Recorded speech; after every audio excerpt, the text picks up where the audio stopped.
Hello बच्चों, कैसे हो आप लोग का स्वागत है चैनल पे।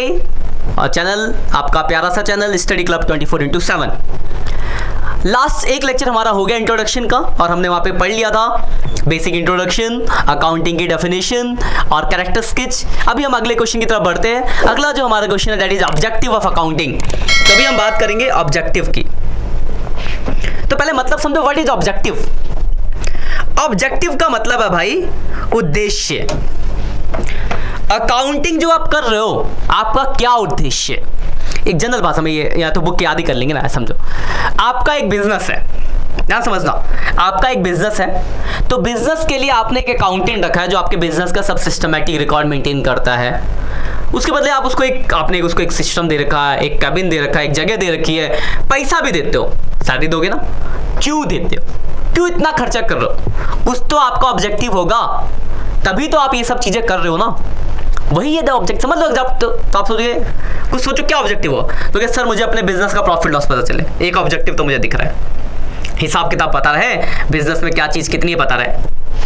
एग्जैक्टली यही ऑब्जेक्टिव है। तो वही हम पढ़ेंगे। देखो ऑब्जेक्टिव यही है। देखो पहला ऑब्जेक्टिव क्या लिखा है, record of financial transactions and event. तो हमारा सबसे पहला ऑब्जेक्टिव ये होता है अकाउंटिंग करने का कि हमारे बिजनेस की जो चीज है उसका सिस्टमैटिक रिकॉर्ड मेंटेन हो, जो भी ट्रांजैक्शंस और इवेंट है। तो क्या लिखा है, the objective of the accounting is to record financial transactions event on the organization in the books of account following in the principles accounting systematic manner. मतलब प्रिंसिपल जो भी सिद्धांत, जो रूल्स रेगुलेशन उसको फॉलो करते हुए एक सिस्टमैटिक मैनर से हमारी सारी ट्रांजैक्शंस रिकॉर्ड मेंटेन हो। This is the objective of accounting. दूसरा ऑब्जेक्टिव क्या है, तो देखो क्या लिखा, प्रॉफिट लॉस। बोला था बात। तो हमारा एक ये भी ऑब्जेक्टिव होता है कि हमें इतना पता चलता रहे कि हमारे अकाउंटिंग ईयर में हमें कितना प्रॉफिट और लॉस हुआ है। ये हमारा सेकंड ऑब्जेक्टिव होता है अकाउंटिंग का। याद है, आसान से पॉइंट है। अगला देखोगे, डिटरमाइन फाइनेंशियल पोजीशन। देखो आगे आप एक वर्ड देख लोगे यहाँ पे, बैलेंस शीट। आगे चल के आप बैलेंस शीट बनाना सीखोगे। बैलेंस शीट में बिजनेस के कितने एसेट्स है, कितनी लायबिलिटीज है, क्या कैपिटल, सारी बातें लिखी होती है। तो balance sheet represent the financial position of the business. तो हमारा एक ये भी ऑब्जेक्टिव होता है अकाउंटिंग बनाने का कि हमें अपने बिजनेस की फाइनेंशियल पोजीशन पता चले। फाइनेंशियल पोजीशन पता चलने का मतलब कि कितना हमारे पास एसेट्स है, कितना हमने बाहर से उधार ले रखा है, क्या ऑनर ने पैसा इन्वेस्ट, मतलब ये सब that is financial information, financial position. तो थर्ड हमारा ऑब्जेक्टिव होता है अकाउंटिंग कि हमें अपने बिजनेस की फाइनेंशियल पोजीशन बताओ। Clear word. अगला है असिस्टिंग द मैनेजमेंट।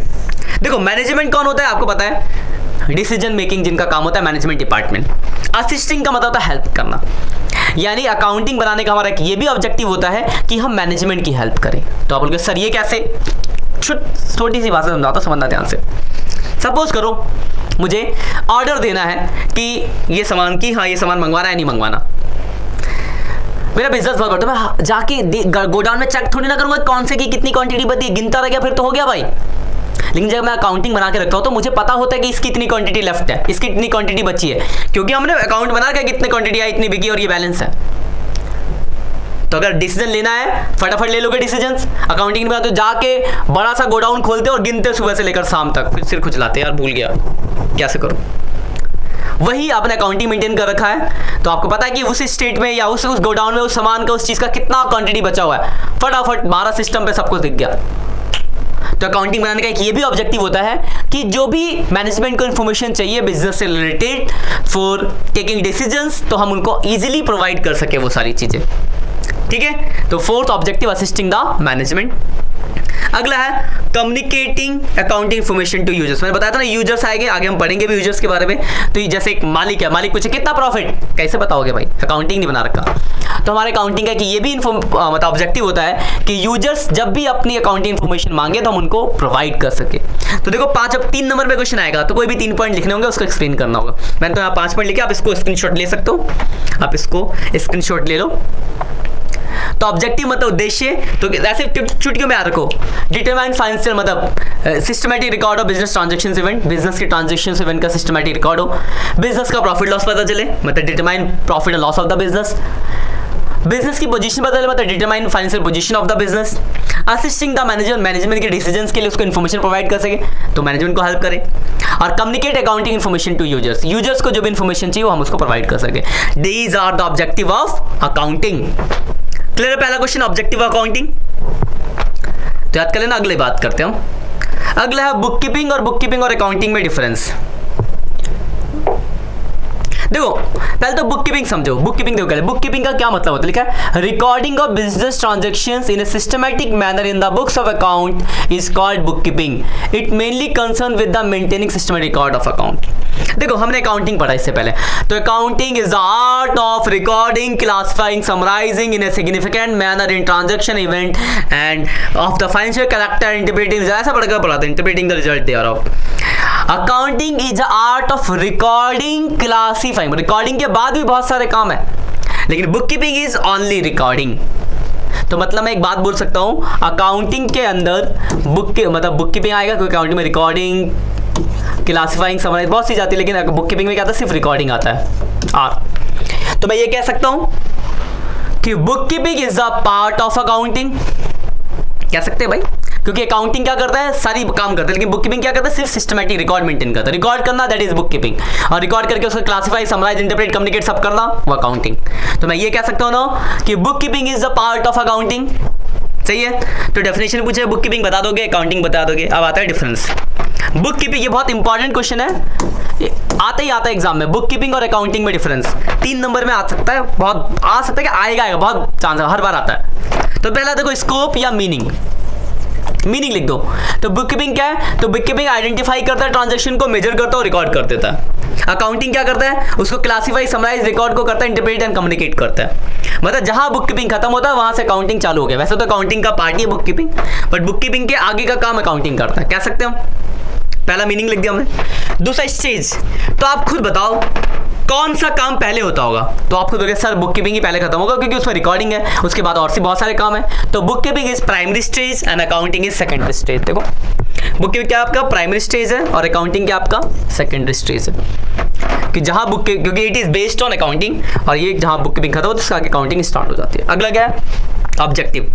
तो देखो बुक कीपिंग का सिर्फ एक ही ऑब्जेक्टिव है कि आपका सिस्टमैटिक रिकॉर्ड मेंटेन हो, आपको बिजनेस का जो भी सिस्टमैटिक रिकॉर्ड है वो मेंटेन किया गया, दैट इज वही हमारा बुक कीपिंग का ऑब्जेक्टिव है।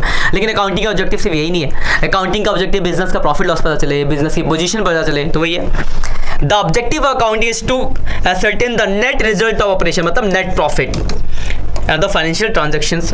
ठीक है, आगे बढ़ते हैं। एंड पोजीशन भी है, ठीक है। तो communicate the accounting information to users.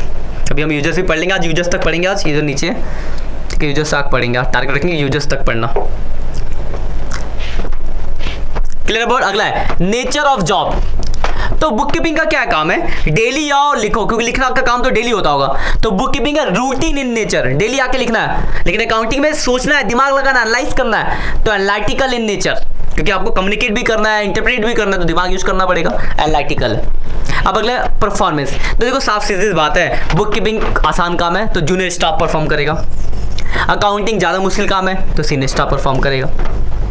देखो बुक कीपिंग अकाउंटिंग में अगर आपसे डिफरेंस आता है 3 पॉइंट लिखने हैं, छुट्टी को प्यार रखो। पहला meaning, book keeping systematic record, accounting classes summarise, interpret. Book keeping का primary stage, accounting secondary stage. Book keeping को क्या करता है, ऑब्जेक्टिव क्या है, सिस्टमैटिक रिकॉर्ड मेंटेन करना। अकाउंटिंग का ऑब्जेक्टिव क्या है, नेट रिजल्ट ऑफ ऑपरेशन, यानी बिजनेस का प्रॉफिट लॉस और फाइनेंशियल पोजीशन पता करना। उसके बाद नेचर, तो बुक कीपिंग रूटीन है नेचर में, डेली आके लिखने वाला काम है। अकाउंटिंग एनालिटिकल है नेचर में।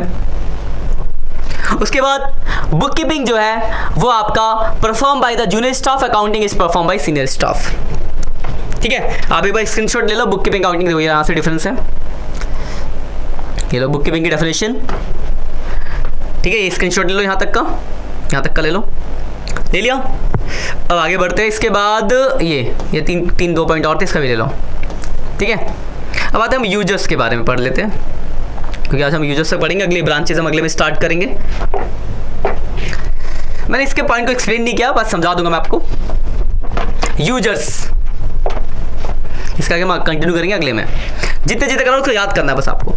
यूजर्स ऑफ फाइनेंशियल स्टेटमेंट या अकाउंटिंग इन्फॉर्मेशन भी कह सकते हैं। बात एक ही है, अकाउंटिंग इन्फॉर्मेशन जो होती है फाइनेंशियल स्टेटमेंट, उसी को कहते हैं। तो अकाउंटिंग इन्फॉर्मेशन के यूजर्स, देखो 2 तरह के यूजर्स, एक है इंटरनल, दूसरा एक्सटर्नल। इंटरनल मतलब जो बिजनेस के अंदर के यूजर्स है, और एक्सटर्नल जो बाहर के यूजर्स है।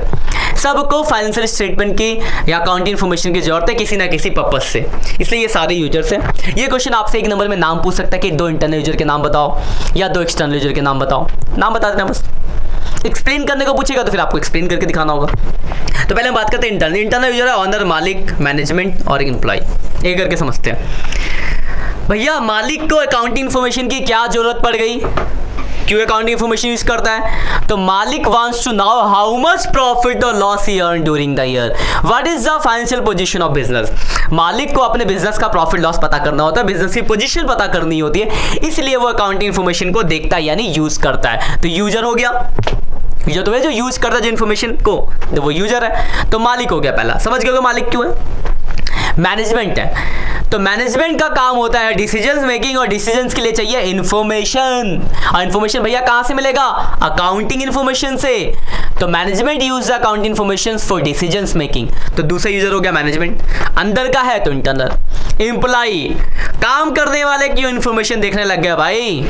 देखते हैं बेटा, सब देखते हैं। जब आप थोड़ा पढ़ लिख लोगे ना, तो किसी कंपनी में जॉब करने जाओगे तो पहले कंपनी का देखोगे, कंपनी का पास्ट रिजल्ट क्या है, प्रॉफिट कमाती है, वेल नोन कंपनी है, मेरा फ्यूचर सिक्योर है। अच्छी कंपनी होगी तो बोनस अच्छा देगी, अच्छी सर्विसेज देगी। ये बहुत सारे पॉइंट दिमाग में। तो employee use accounting information of business for bonus purpose, for job security, उसके लिए एम्प्लॉय। तो ये सब आपके हैं इंटरनल यूजर्स। अब एक्सटर्नल की बात करते हैं। एक्सटर्नल में देखो पहला बैंक एंड फाइनेंशियल इंस्टीट्यूशंस, ध्यान समझना। बैंक और फाइनेंशियल इंस्टीट्यूशन मतलब जिसके पास आप लोन लेने गए। सपोज मैं गया, मेरा नाम संजीव है ना, और मेरे एक इंटरप्राइजेज है संजीव गिरी क्लासेस, और मेरे एक इंटरप्राइजेज स्टडी क्लब 24x7। तो मैं गया बैंक के पास लोन लेने। मैंने कहा देखो मेरे को ना 10 करोड़ रुपए का लोन चाहिए। देखो मैं 2 कंपनी का ऑनर हूँ, एक मेरी कंपनी है स्टडी क्लब 24x7 और एक मेरी कंपनी है संजीव गिरी क्लासेस। मैं कुछ नहीं, बस चले गया अपना शकल लेके। तो क्या बैंक मेरी शकल देख के लोन देगा? नहीं देगा, वो मेरे बिजनेस की शकल को देख के लोन देगा। अब बिजनेस की शकल कौन दिखाएगा? तो अकाउंटिंग इन्फॉर्मेशन। हम जो कहीं पैसा लगाते हैं तो उनकी बिजनेस की पोजीशन देखते, कितना प्रॉफिट हो। आप तो अभी नहीं, लेकिन जब बड़े हो जाओगे ना, कहीं पैसा इन्वेस्ट करने से पहले देखोगे कि वो कैसा है। तो हमारे बिजनेस की शकल हमारी अकाउंटिंग इन्फॉर्मेशन दिखाती है, तो हमें उनको अकाउंटिंग इन्फॉर्मेशन दिखाना पड़ेगा। या किसी बैंक ने या किसी फाइनेंशियल इंस्टीट्यूशन ने आपको लोन दे रखा है, तो वो भी वो आपके उस पर नजर रखेगा कि आप डूब तो नहीं रहे हो, तो पहले अपना पैसा निकाल लूँ मैं, या फिर सिक्योर है। तो financial institutions and bank use accounting information to update, check the correct position या current position of any business. किसी बिजनेस की करंट हालत क्या है, उस चीज पर नजर रखने के लिए अकाउंटिंग इन्फॉर्मेशन को यूज करता है। अगला इन्वेस्टर एंड पोटेंशियल। इन्वेस्टर जिसने पैसा लगा रखा है, पोटेंशियल इन्वेस्टर मतलब जो पैसा लगाना चाहते हैं। तो एक साफ सीधी सी बात है, अगर आप किसी कंपनी में पैसा लगाने जाओगे तो ऐसी थोड़ी ना लगा दोगे, पहले रिसर्च करोगे, जानोगे कि कंपनी कैसी है, तभी तो लगाओगे। और लगाने के बाद भी जानते रहोगे कि कंपनी के साथ कैसा चल रहा है। और अगर पोटेंशियल लगाने के लिए इंटरेस्टेड हो तो भी आप पूरी जांच पड़ताल करोगे।